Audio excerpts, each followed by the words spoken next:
and welcome into the Wheelhouse, your elevation 5280 sports and lifestyle. Been a few weeks since the Wheelhouse has been on, but we are back. We have Nick Archuleta filling in for Matt Mascarenas this morning. Nick, how are you this morning? Oh, happy for Mother's Day. Ready to go eat some food with my mom. Go celebrate with her. It's nice and rainy, so it's a good Sunday morning. I like this kind of dreary Sunday morning kind of stuff. I hate it.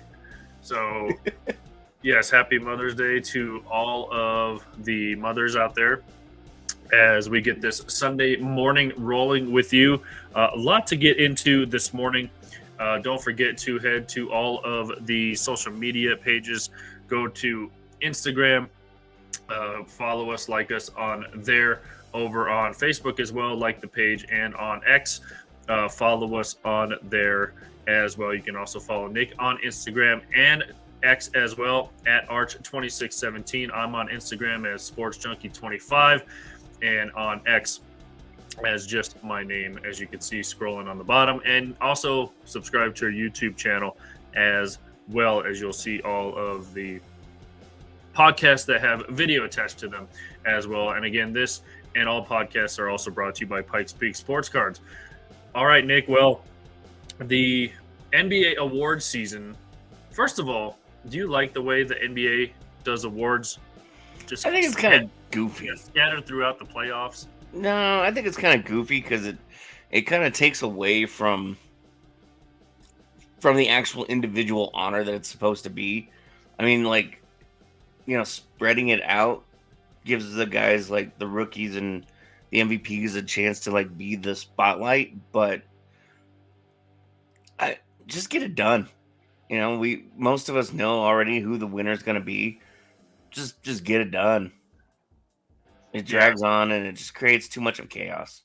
Yeah. So if you're wondering, some of the awards that were handed out, obviously, Victor Wembanyama wins Rookie of the Year from the San Antonio Spurs. Arguably, Nick could have won Defensive Player of the Year, as well as that went to Rudy Gobert of the Minnesota Timberwolves, his fourth time winning that award. Coach of the Year went to the dude from Oklahoma City, as they were the first seed in the West, and I thrown up air quotes because they did have the same record as the Denver Nuggets, but because of tiebreakers, they did have the number one overall seed in the Western Conference.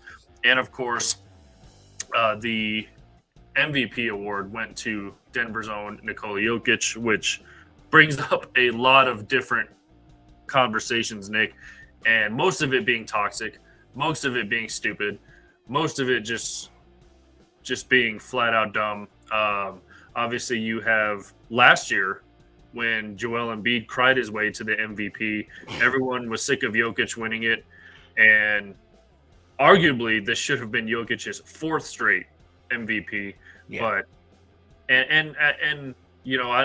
I guess I get MVP fatigue with Jokic. I guess I get it, but being a Nuggets fan, who cares? Everyone it is what it is. Threw off. Yeah.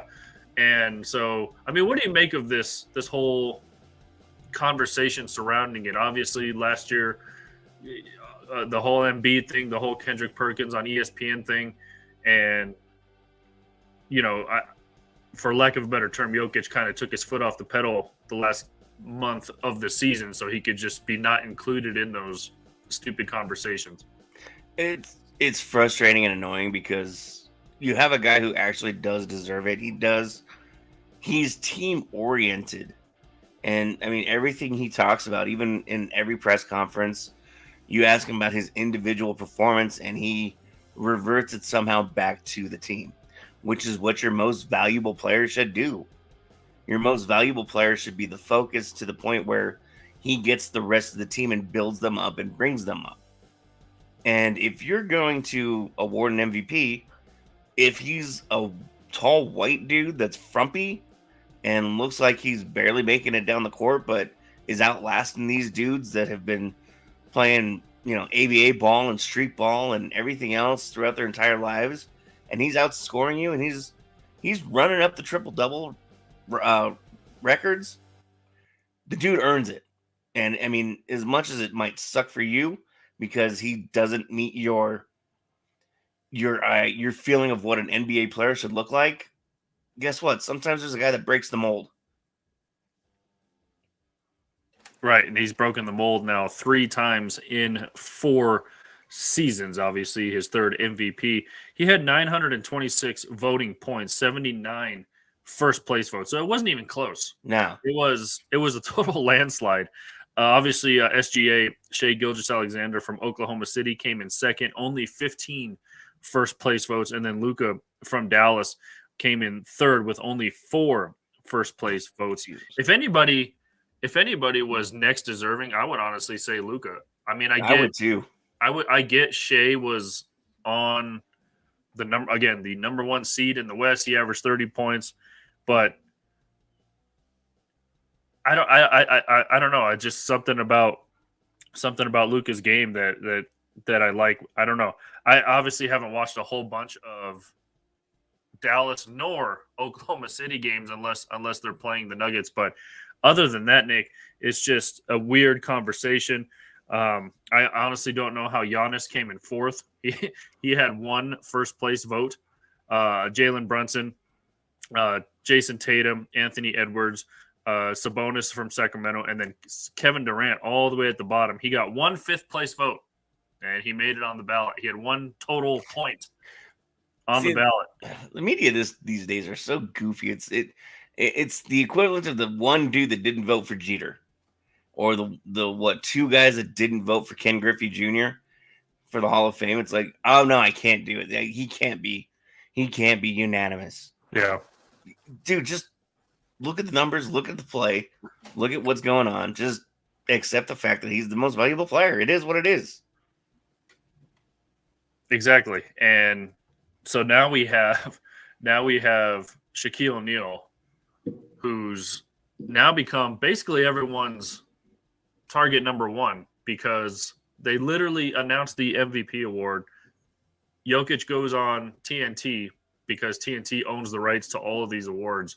So they always have whoever wins the award basically come on as a guest, as, pregame chatter, whatever you want to call it. Literally moments after Jokic wins the award, Shaq, through a Zoom screen, obviously, but basically to Jokic's face saying, you don't deserve it.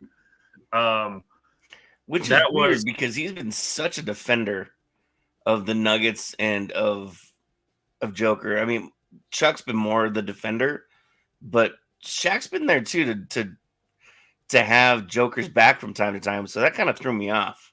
Exactly. And, he tried to preface it by saying, I love you, vice president of the Big Man's Association. And then basically say, no, I really hate you. You don't deserve this award. Just let the dude have his moment. Yeah. Like, save it for your, his big podcast, Big Man podcast or whatever he has. Yeah. Save it for another time, dude. And then even Ernie was just trying to defend Jokic as well, because Shaq was saying, I like stat stuffers. Oh, you got to stuff the stat. And then Ernie was basically saying, how does Jokic not stuff the stat sheet? He averaged almost a triple-double for the season. Besides steals and points, Jokic led in every single category. Yeah, no offense to Ernie. Ernie's a great host, and he has to wrangle him and Shaq and Chuck in anyway. When Ernie has to start stepping in like that, though, that's not a good sign. You guys got to remember, you're still professionals. Yes, it's funny when Shaq and Chuck go back and forth, but you guys are still professionals. You're on TV, and you're going to, in some way, influence somebody's vote at some point, because not everybody watches Denver, even though they're one of the best teams in the NBA. Exactly. And so this whole conversation is just so weird, and I don't know. It just seems like, I mean, what do you make of even last year, throwing it back to last year, just how toxic, the word toxic always comes up now when it comes to MVP, which is why Jokic basically took himself out of the running himself last year.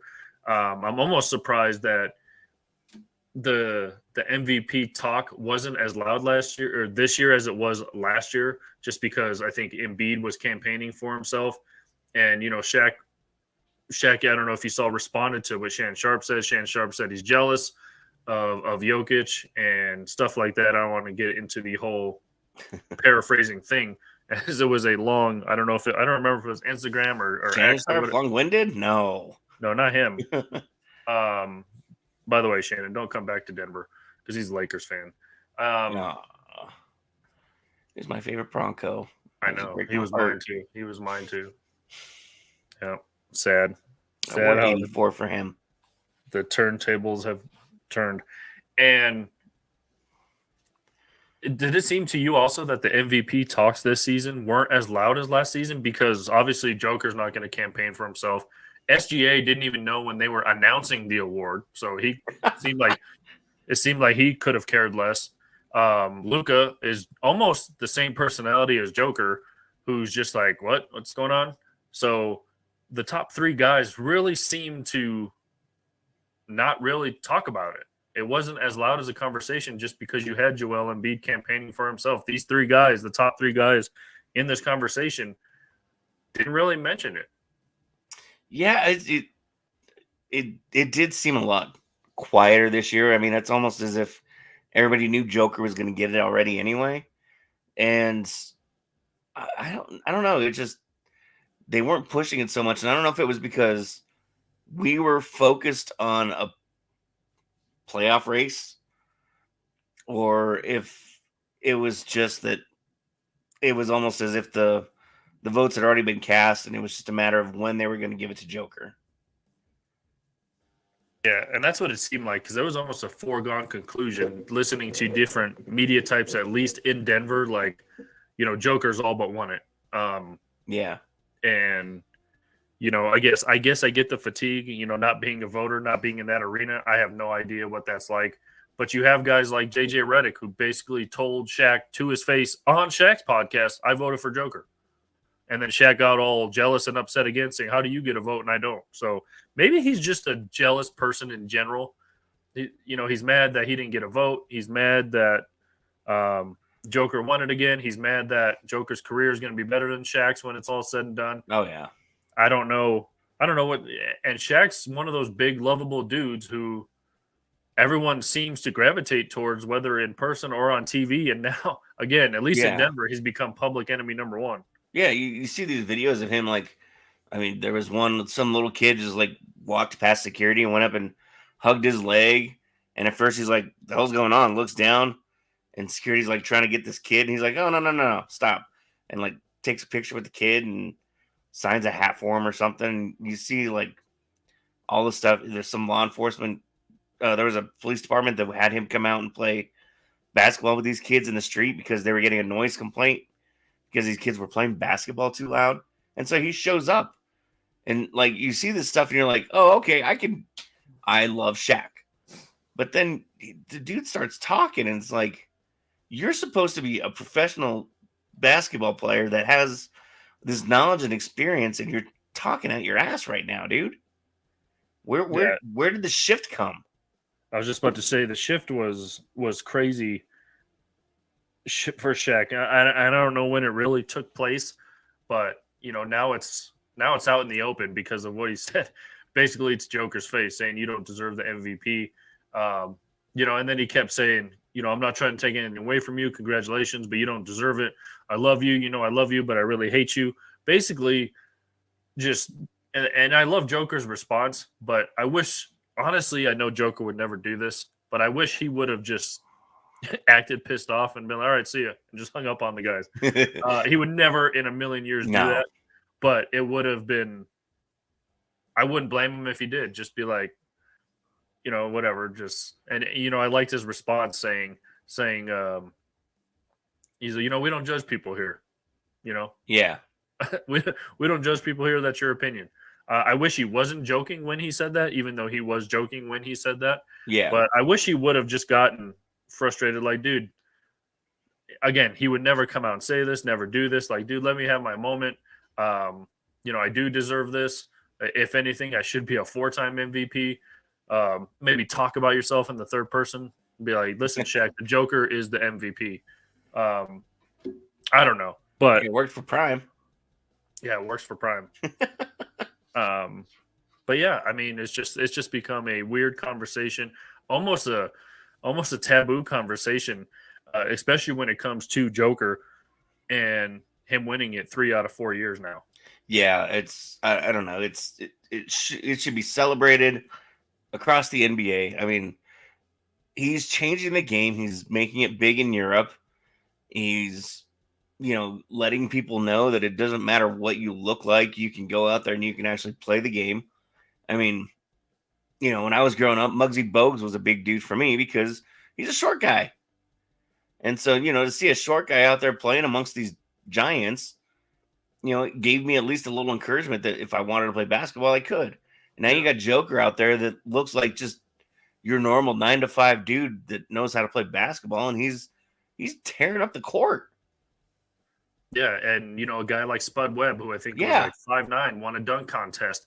Fan favorite in Denver, Oral Boykins. Oh yeah, there you go. Was a huge fan favorite here in Denver. Coming off the bench for the Nuggets back in those Carmelo days. So there's a name. Yeah, there's been a lot of shorter dudes who have made a name for themselves in the NBA. So, and yeah, just these guys who just make it so weird. And then, Shaq goes on to say, now SGA has to recalibrate and work his ass off next year to try to get back into the running. Like, dude, he didn't even know when they were announcing the award. Yeah. Like, he doesn't care. Yeah. I mean, and most of these guys, I think publicly he doesn't care. Maybe he cared privately, but he's not going to come out and say, he's not going to come out and do an Embiid last year. Yeah. I mean, if it's getting to the point where even the players don't know when they're announcing it, I mean, my defense, I didn't know when they were announcing it either. I thought it was a after the season thing like they do with baseball. And when they're like, oh, it's going to be announced this week, I'm like, that's stupid.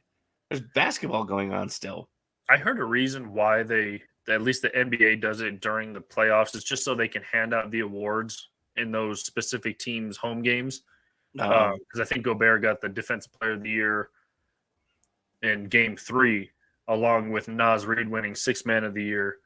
So now Joker, at least that the series has been extended, that he's going to get the award in Game 5 at home. So at least maybe that'll pump up the team. By the way, did you see what Malone did for the team before Game 3? He put a cut of all of these talking heads from all these different networks saying the series is done, it's a wrap, it's a sweep, and played it for the team. So good.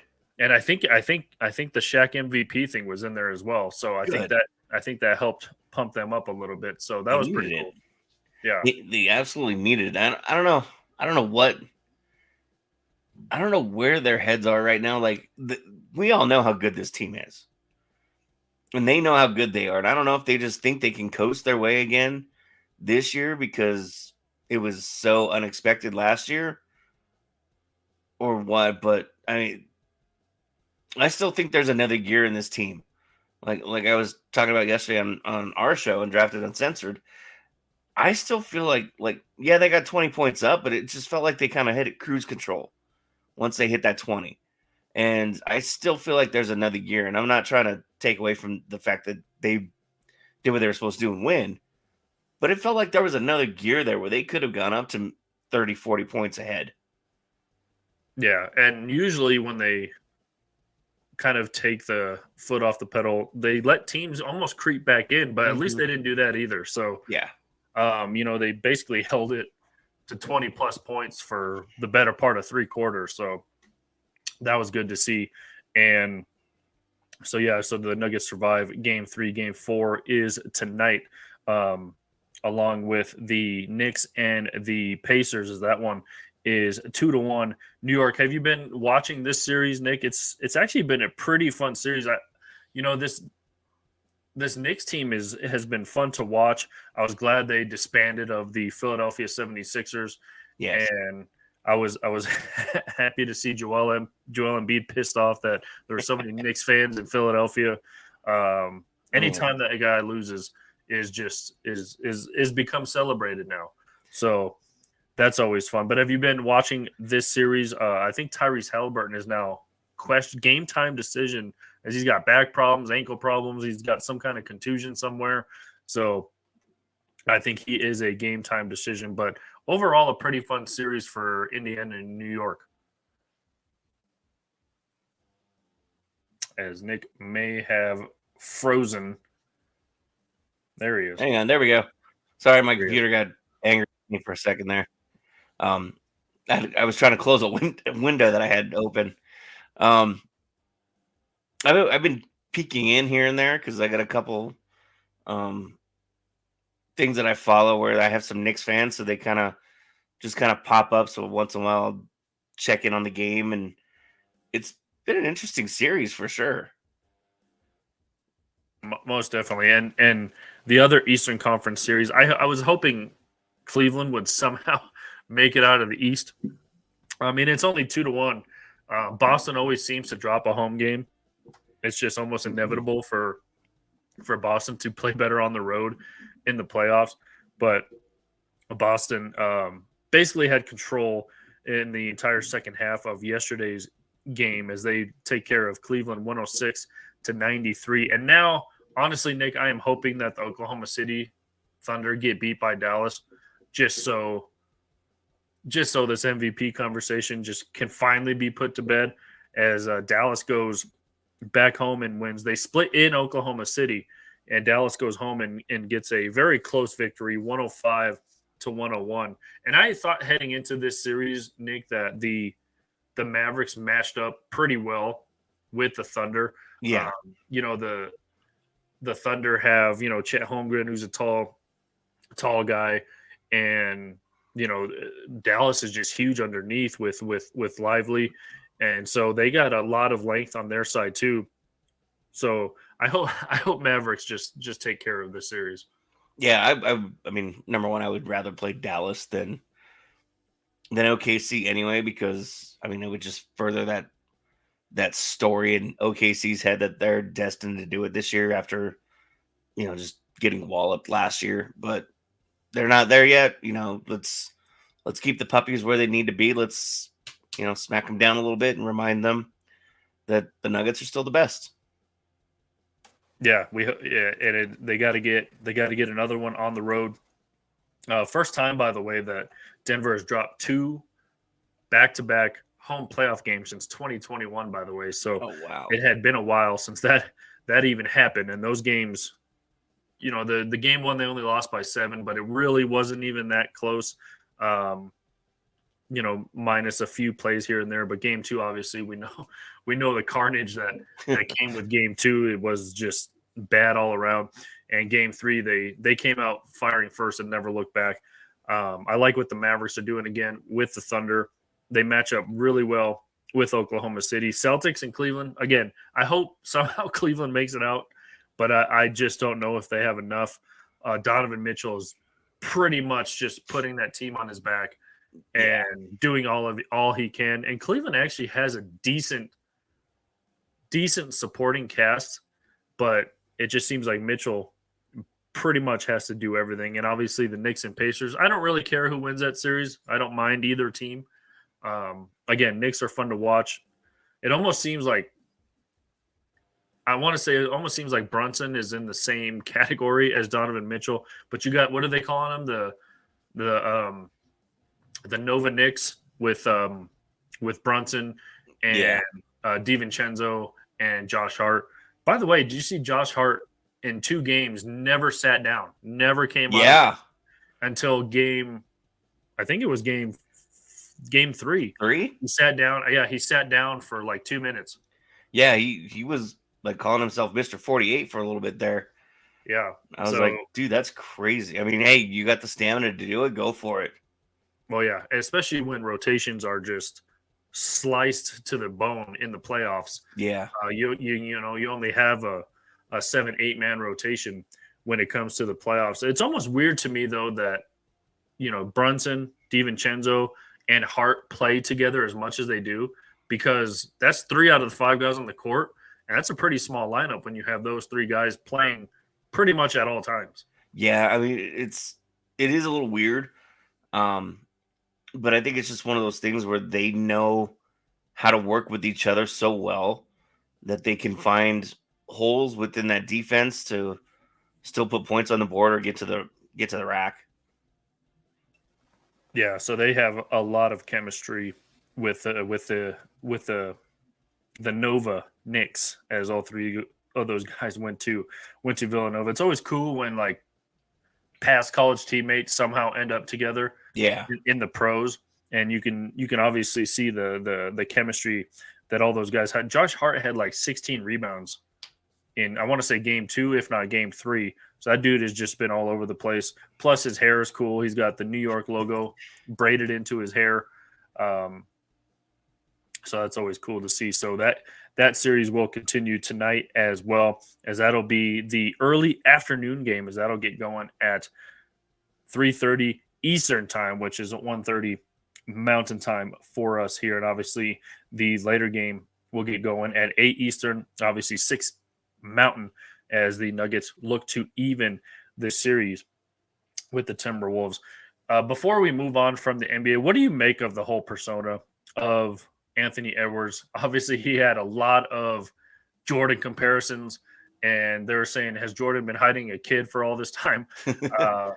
He came out and said, dude, you guys need to stop this comparisons. Like, it's not like that. Like, I appreciated that he did that, at least try to put a stop to it. But I mean, I don't know. Like, he's a young kid still. He's, got some growing to do. 22, by the way.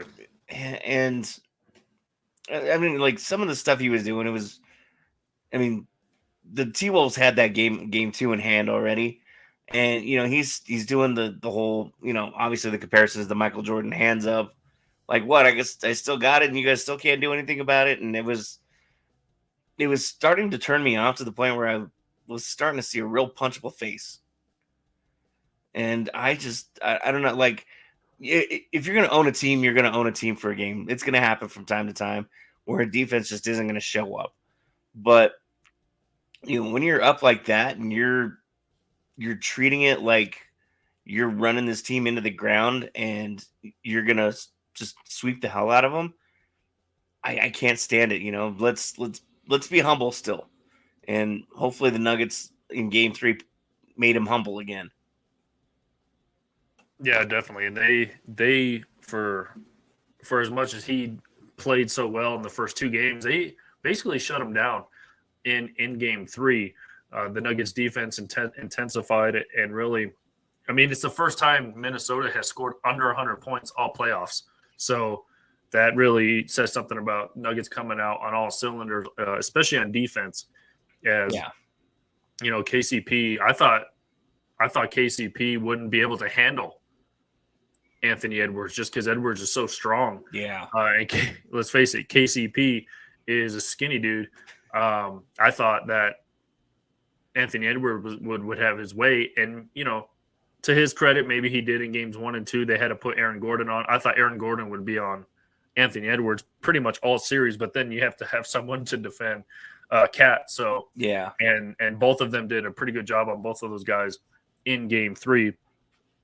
Cat, aka the Big Purr, as I like to call him. But yeah, the cocky and arrogance goes only so far with me, Nick. I just can't stand, again, like you said, you're up by pretty much 20-something points, and, you're still showing off. You're still – you don't have any sportsmanship whatsoever. Yeah. Like you said, you're doing the Jordan shrug. There's a picture circulating everywhere now where he got fouled and got an and one, and he looks at the camera with that looked like a little Elvis lip bite. Yeah. And you see the crowd leaving. Yeah. And you're still acting like that. It's like, dude, you made your point. Yeah. These season ticket holders are telling ushers, I'll see you next year. You made your point. Okay, you're good. But, let's take a step back now, homie. Yeah. So, whether you want to call it confidence, cockiness, arrogance, whatever, it only goes so far with me. And like you said, I like the humble guy, the guy who, like MPJ, when's the last time you saw him drain a 3 in somebody's face and stare at him or or do the John because he Cena. can't see you when he jumps and shoots. Like Yeah. you're not there anyway because MPJ is just so freaking tall and lengthy that when he jumps, you're out of his eye line. So Yeah. I mean, when's the last time you saw?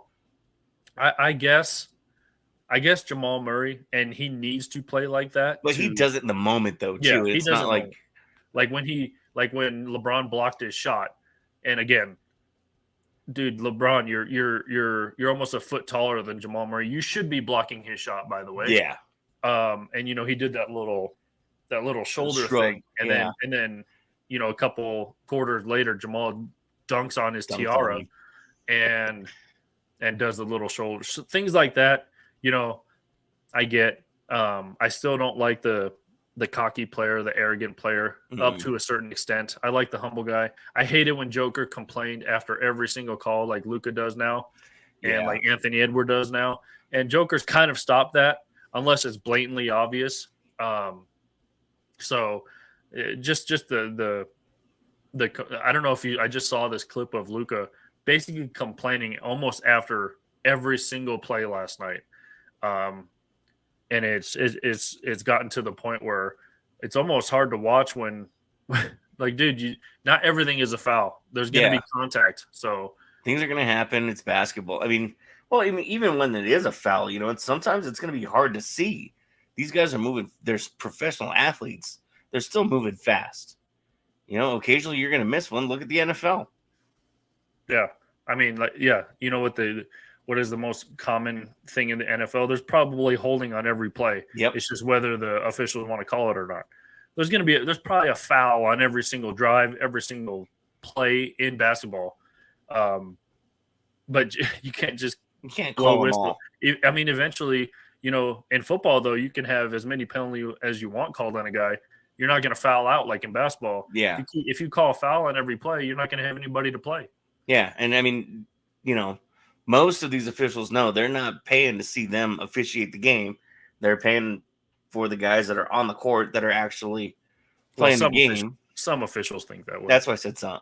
Most. Okay. Most of them do. Yeah. There's a few that enjoy the attention.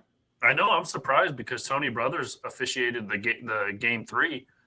He usually makes it about himself when the Nuggets are playing.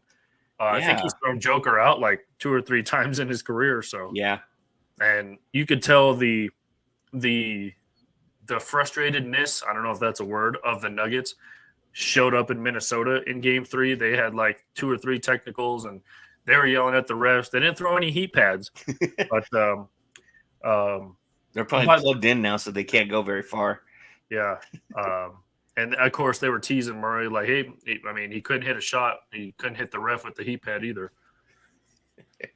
So by the way, were you okay, obviously, with Jamal getting $100,000 fine and not suspended? Yeah, I mean, it's the playoffs. He made a stupid mistake. He didn't hit anybody. It landed in the middle of the court, blah, blah, blah. It is what it is. It's postseason, and people are paying to see Jamal Murray play.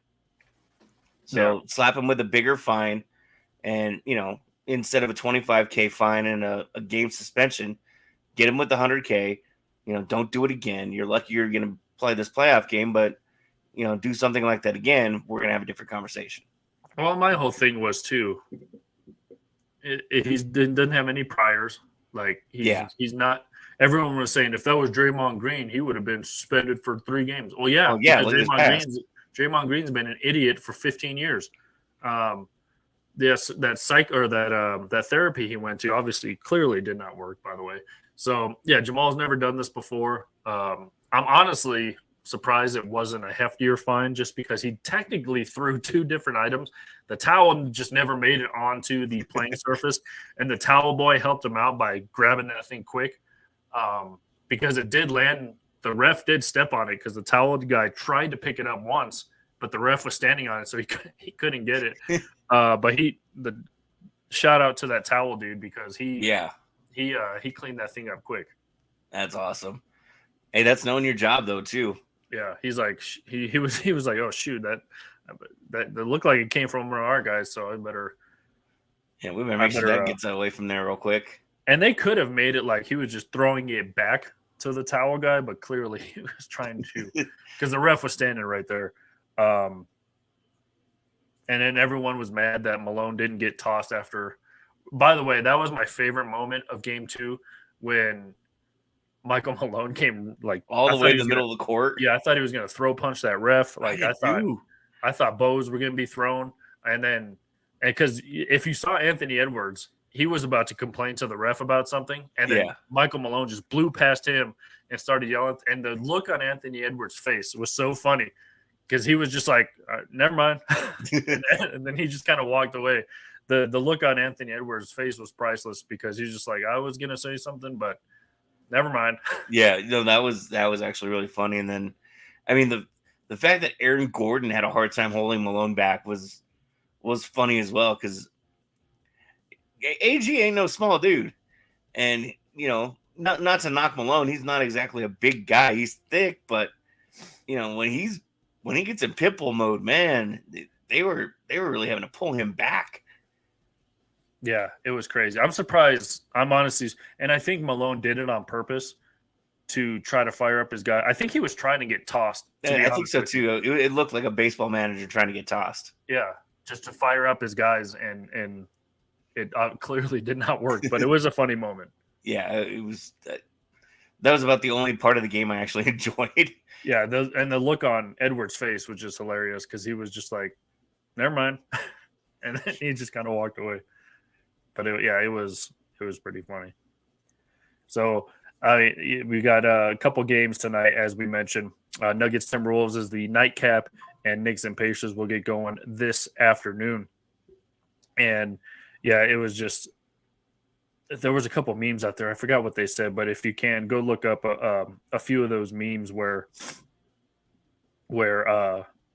Anthony Edwards was just looking like, I was going to say something, but I think it's best if I keep my cool right now. So, by the way, I going back to the award season and stuff like that, I like how the NFL does it, Nick. Like, is it right before the Super Bowl that they do the NFL Honors Award? Yeah, there's that week in between.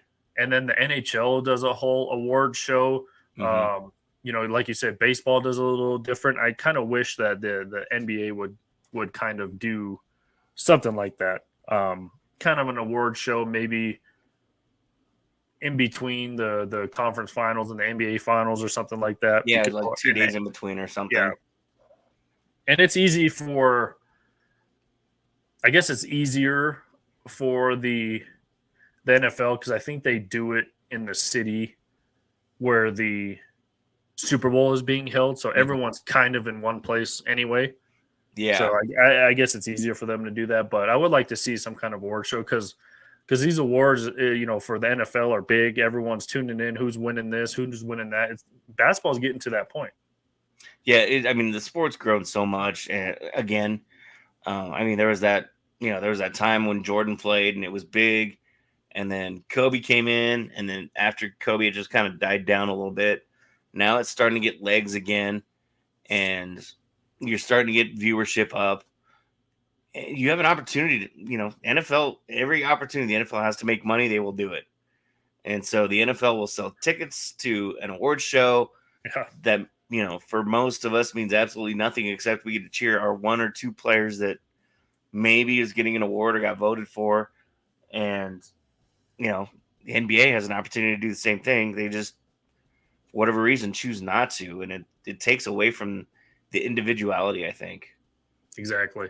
And I keep saying this morning, Nick, before we move on from basketball, one more basketball thing I want to get to. Obviously, during this time, during the playoffs, we see a lot of coaching movement. Obviously, Darvin Ham was dismissed in LA. So once again, the Nuggets break the Lakers. And then Frank Vogel is dismissed in Phoenix after only 1 season. And again, that Phoenix is just so dysfunctional. Yeah, it's the worst big three I've ever seen. Bradley Beal hasn't been healthy and God knows how long. Missed a lot of time again this year. I think they were only those big three guys were only together for, I want to say, like 30 something games, including the playoffs. So So now they signed Mike Budenholzer, which ironically was in Milwaukee when Milwaukee beat Phoenix in the NBA Finals in 2021. So he gets a 5-year, like $50 million contract to try to piece that Phoenix puzzle. This will be the 6th head coach, by the way, in 6 years for Kevin Durant, going back to his Brooklyn days. Oh my So God. not only is LeBron a coach killer, I think we can officially label Kevin Durant a coach killer as well. Although, in the public eye, Kevin Durant's a lot more mellow, a lot more soft spoken, a lot more.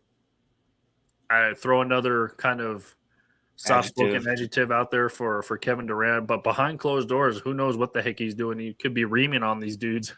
Obviously Darvin Ham was not the coach for the LA Lakers. There is no coach for the Lakers. It's LeBron or bust. Yeah, I mean, you saw the clip of him basically grabbing the clipboard from Darvin Ham and drawing up a play. Yeah.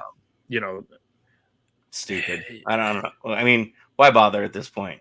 We all know what's going on. We all see it. Yeah, so obviously JJ Redick has now been tied to the Lakers. Jason Kidd was tied to the Lakers, but he got an extension from Dallas. Budenholzer was – now there's talk about Frank Vogel going back to the Lakers as another fall guy.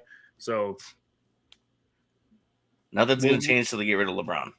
No, and he's obviously a question mark. Their Lakers came out – well, reports have come out. I won't say the Lakers' entirety.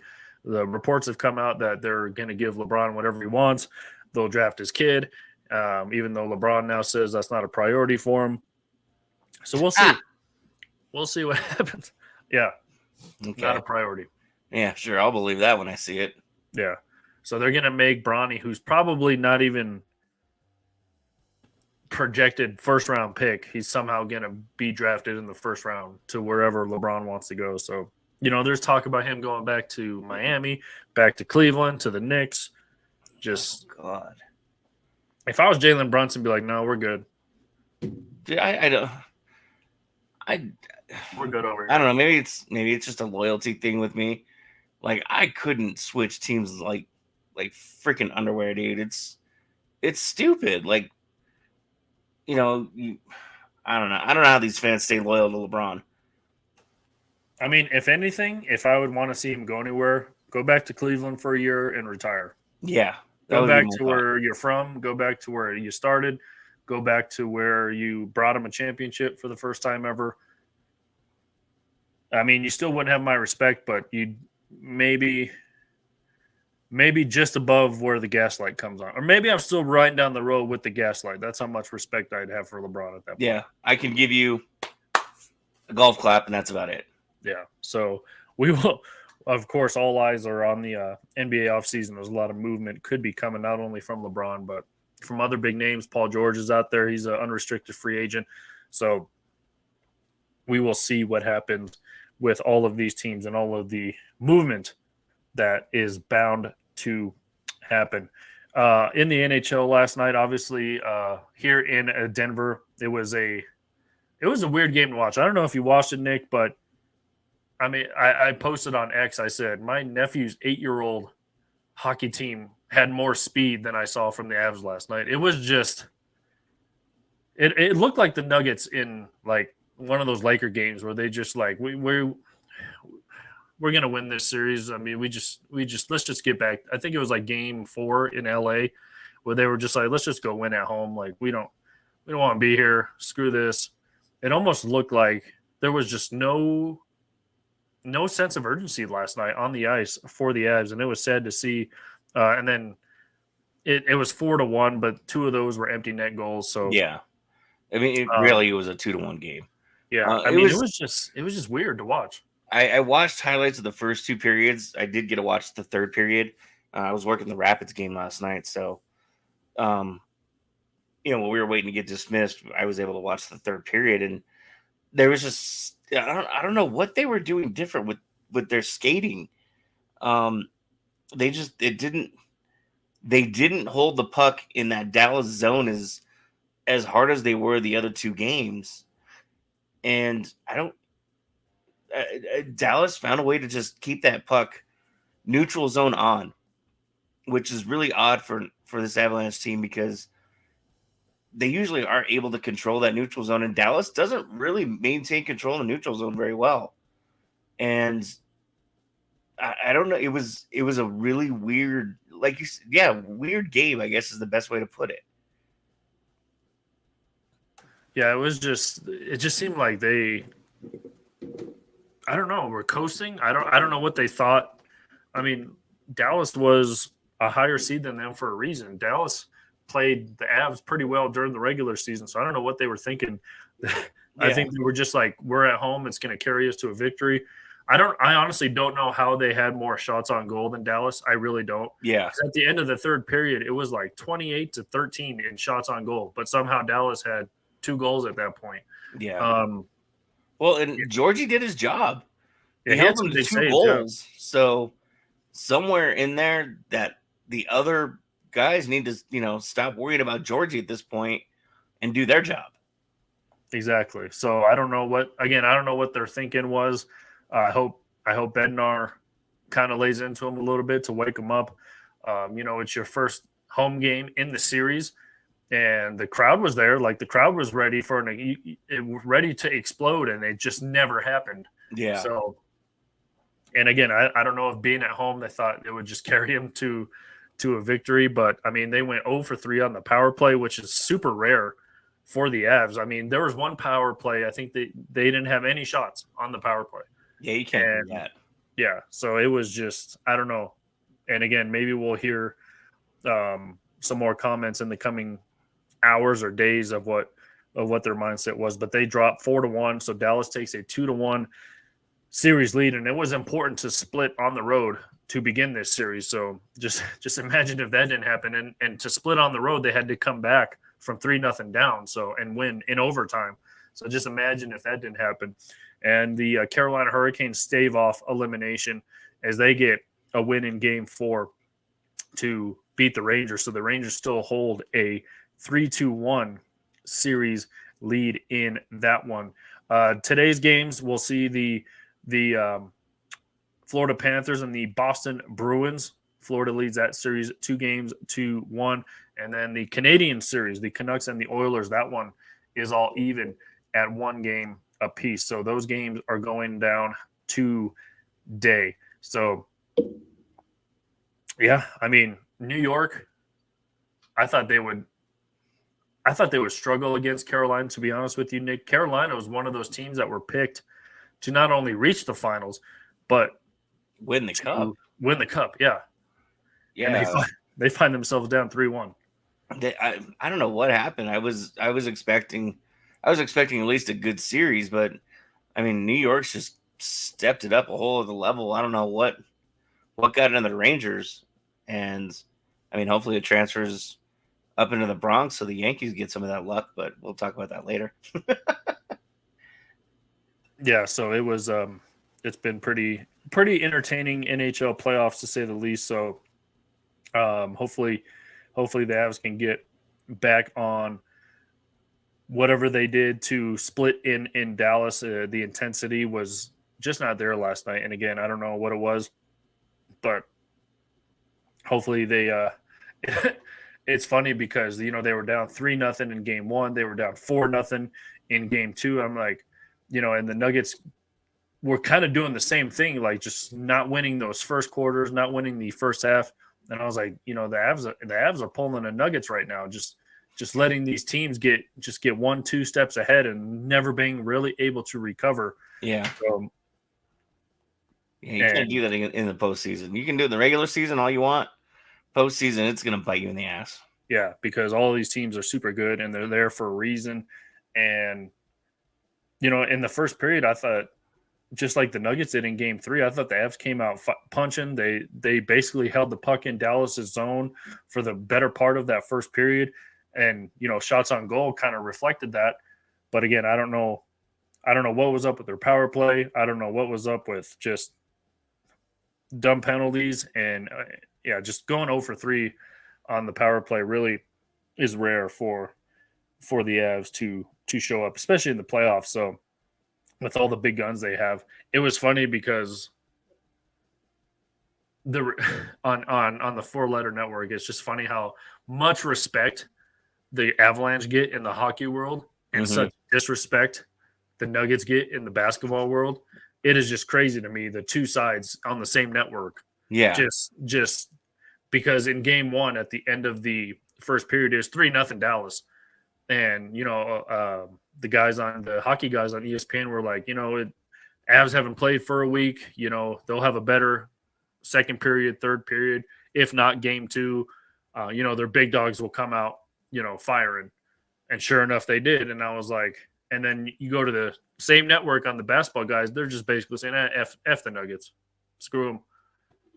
It's just funny contradictory. How two sides feel about the same city with their two teams. It's just, and I guess it's just because the Avs are, I don't want to say they're up there with kind of those. They're kind of a proven organization, I guess. Yeah, that's what I mean. They have 3 championships. They're only 2 years apart from a championship, so they kind of have that. I don't know what the word is, pristine to them or prestigious to them. Yeah, I don't know. I don't know what you would call it, but they kind of have that where Nuggets are literally coming off a championship, and everyone's just like F them, screw them. Yeah. We're done with them. I don't know. It's weird. Yeah, ESPN. They're so weird over there. But anyway, yeah, so a lot of good games in the hockey playoffs as well as the NBA playoffs. A couple cities are fortunate to have a couple different teams in both playoff sports. Like we mentioned, we got the Avs and Nuggets in Denver. You got the Knicks and Rangers in New York. I guess you can count Florida and they play in Sunrise, so they're really not even close to Miami. Yeah. So I don't know what you would, and then obviously Boston with the Bruins and Celtics. I was like, Boston, one of those two teams are going to choke. It's just guaranteed. One of those two teams are going down. Yeah. I was hoping to be the Celtics. And they still could. I just don't think Cleveland has enough firepower. But the Panthers definitely have what it takes to knock out Boston. So, So we will see what happens there.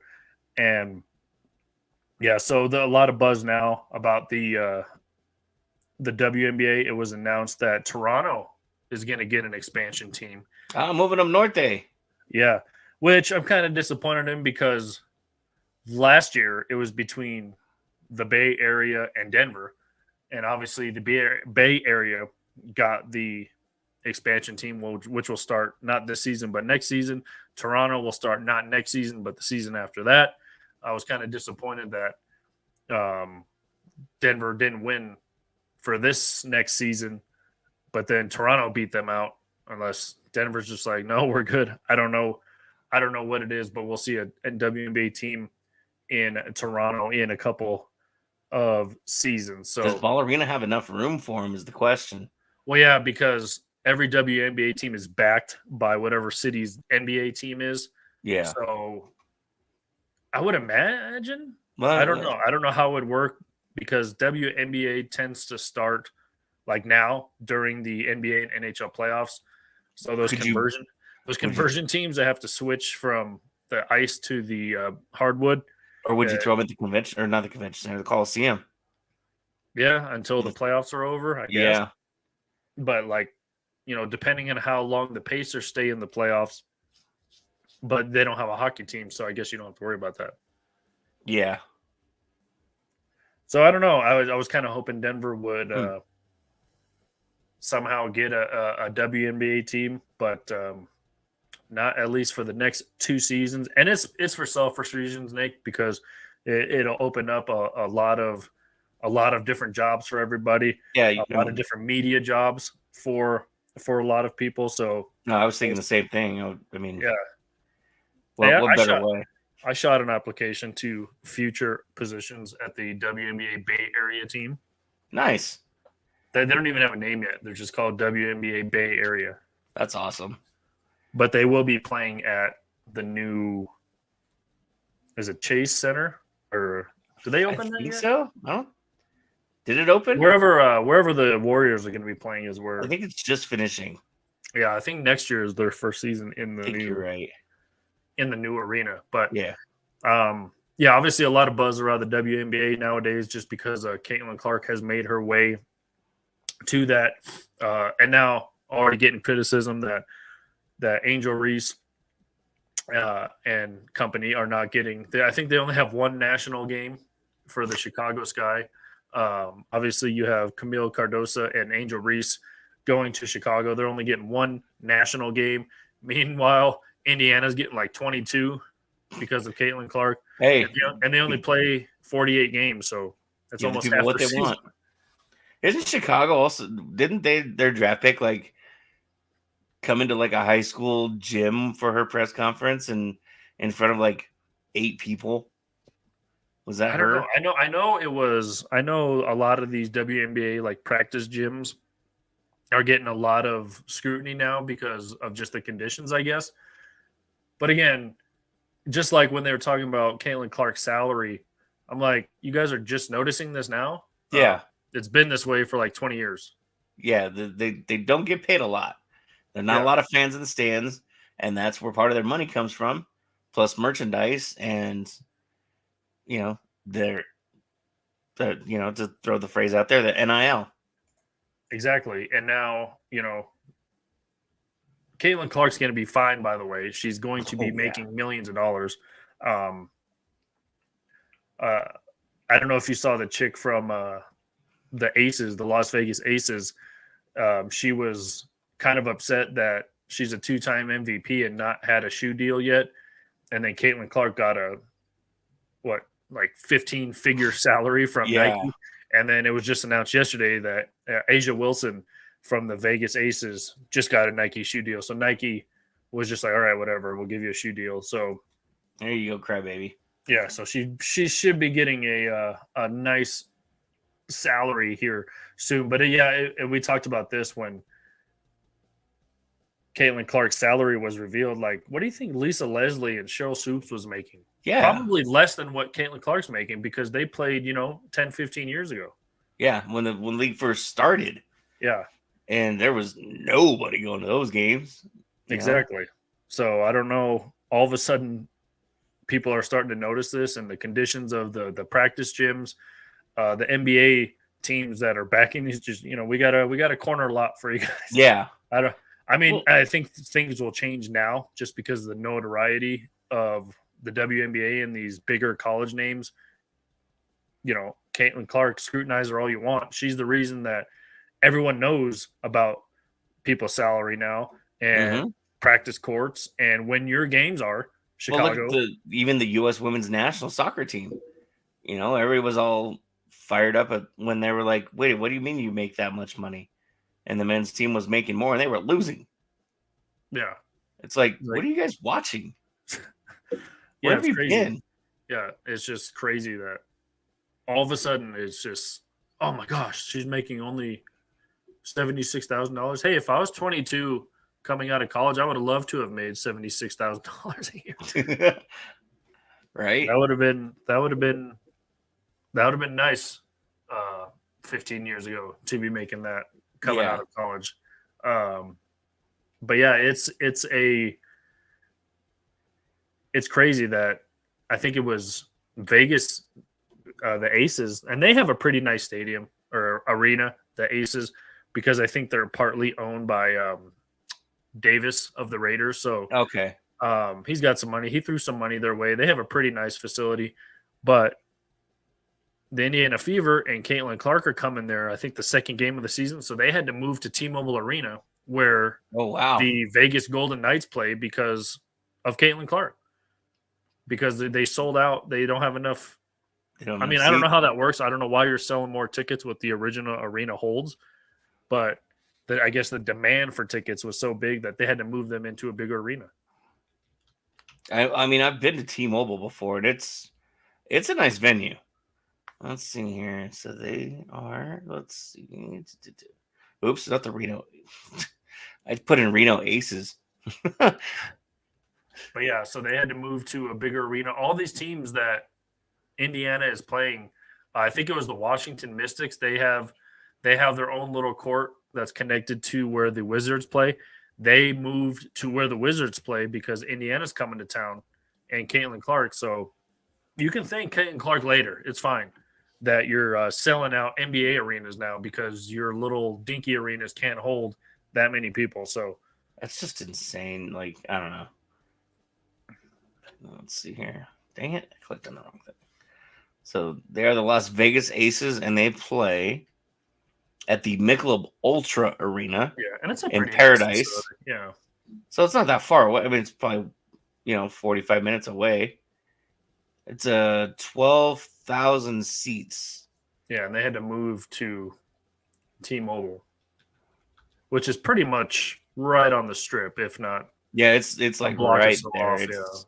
It's a night. It's like right behind the New York. Yeah. You can't miss it. If you miss it, you're dumb. That's your T-Mobile holds 18,000 for basketball. So 6,000 An extra people different. 6,000. But They'll still, kick that out because it says it has a 20,000 capacity. So there will be some standing room only seats. well, and there'll be extra seats because it's mainly used for the Golden Knights. So when you put in the ice, you're taking away 500 to 600 seats when you put the ice in. You got to put the boards up.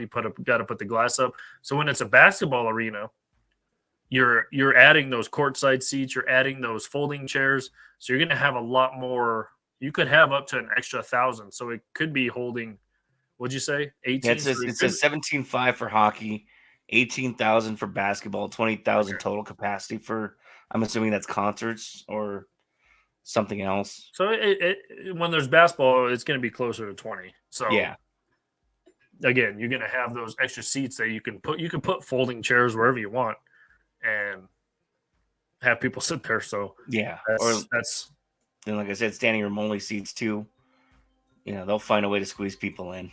Yeah. So like I said, the Mystics for DC had to move to where the Wizards play because the Indiana Fever are coming to town. So a lot of these WNBA teams are searching for bigger venues when bigger names are coming to town. Plus for Vegas, you'll see Caitlin Clark versus Kate Martin, former Iowa teammate. So that'll be cool to see. But yeah, I mean, you could thank her later for bringing this notoriety to the WNBA now. So yeah, I mean, they needed it, and I mean, I always root for the little guy anyway.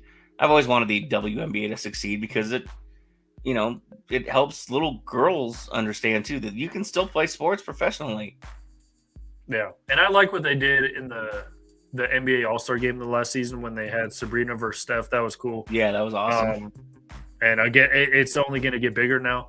You might see Sabrina and Caitlin Clark this year versus like Steph and Dame Lillard or something like that. You're gonna see a bigger infusion of NBA and WNBA now just because of the bigger names coming. So yeah, we will be on the lookout for that. By the way, I looked at a deposit for the new WNBA Bay Area team. Guess how much a season ticket deposit is for season tickets? A single one?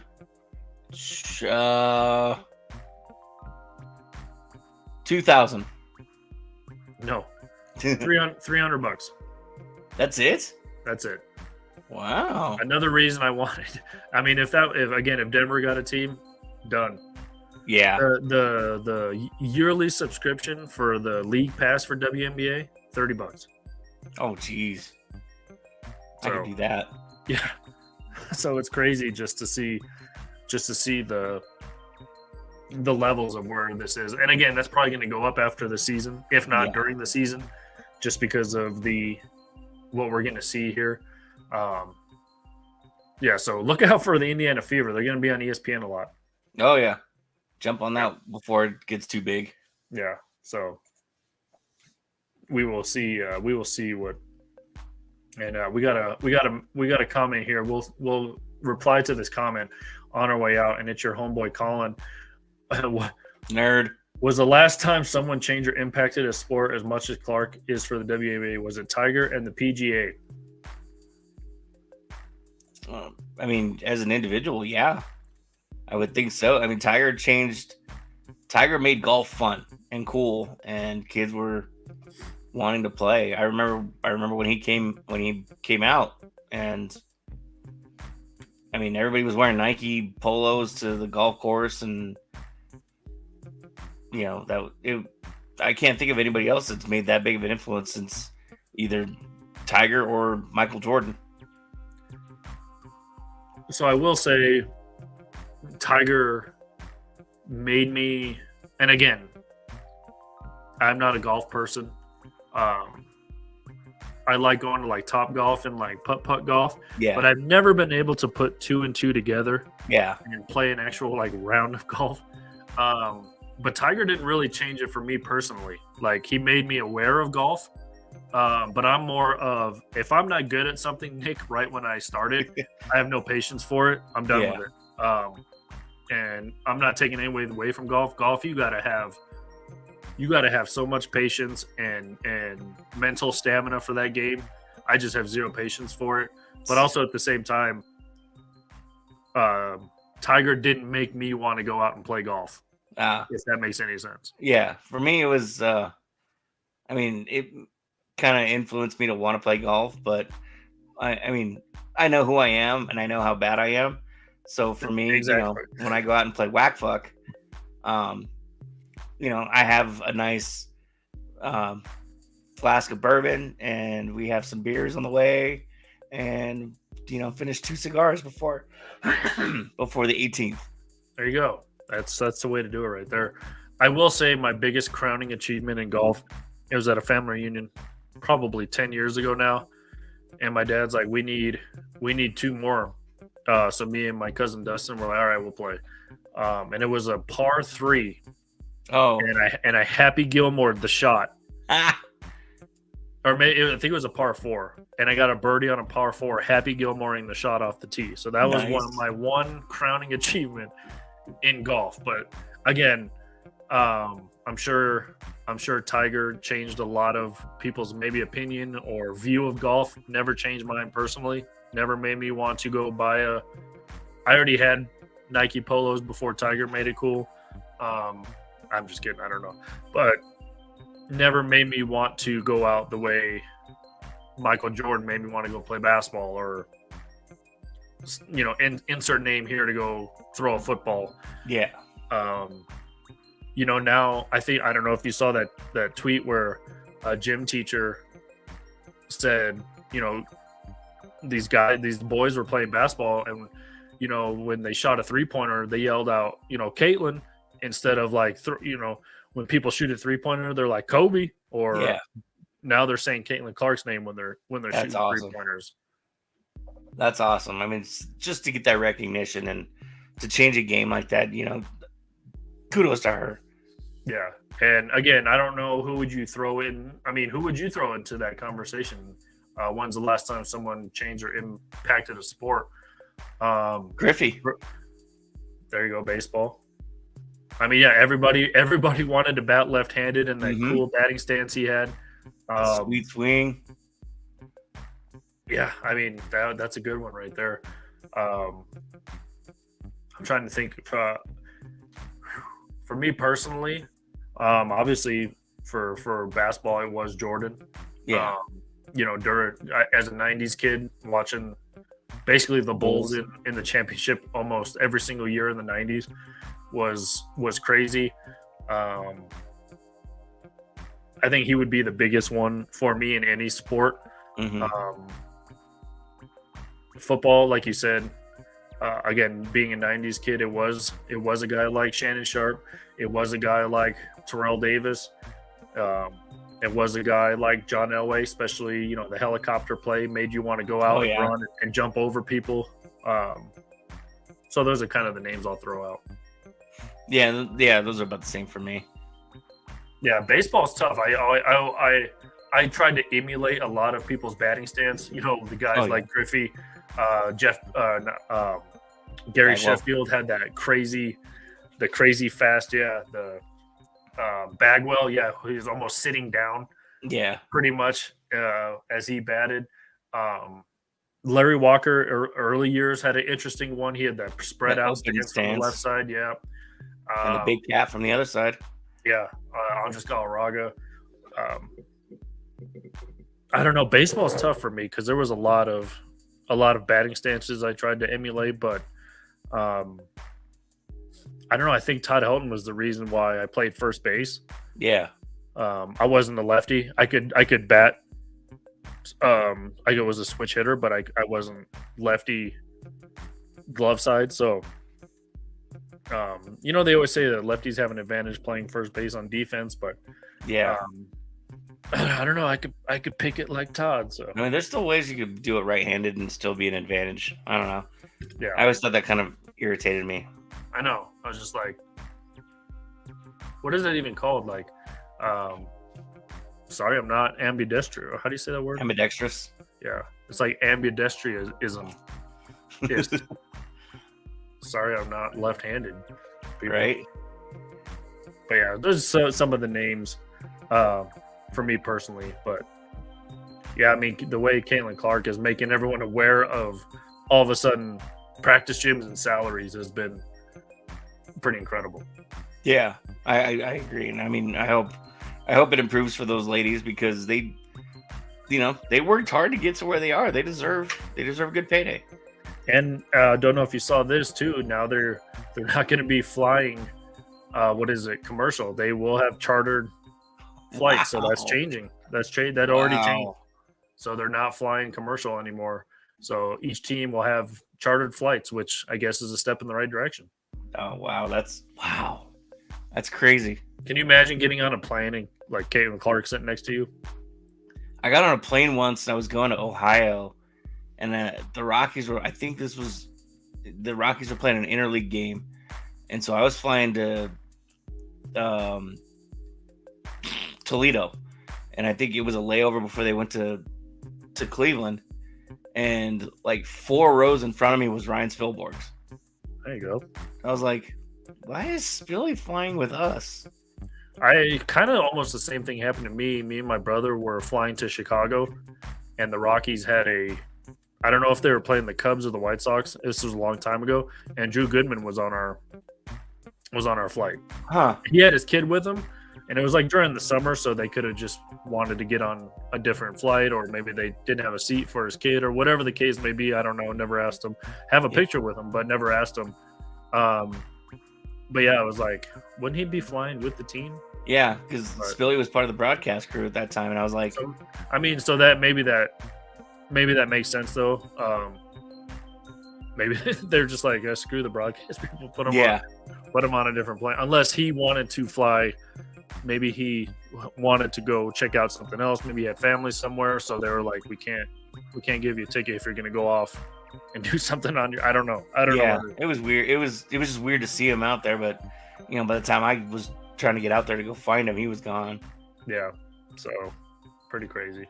If you get on a plane and Caitlin Clark or Kelsey Plum sitting next to you, that would be What do you do for a living? Oh, I play basketball. Oh, really? That's cool. Hey, look, there's the Grand Canyon. Yeah, that would be. I mean, yeah. If Kelsey Plum sat next to me on a plane, I would not hate it. Would not hate it. So that's going to do it for us here on this Mother's Day Sunday. I want to thank Nick for filling in this morning. Don't forget to catch Undrafted and Uncensored on our home base. Go to e5280sports.com. Go to our YouTube channel. Go to our Spotify channel where all the latest podcasts and drops are happening. And happy Mother's Day to all of the mothers out there as well. But that's going to do it for us here on the Wheelhouse Elevation 5280 Sports and Lifestyle. We will talk to you next week. Hi, everybody. Thanks, Michael.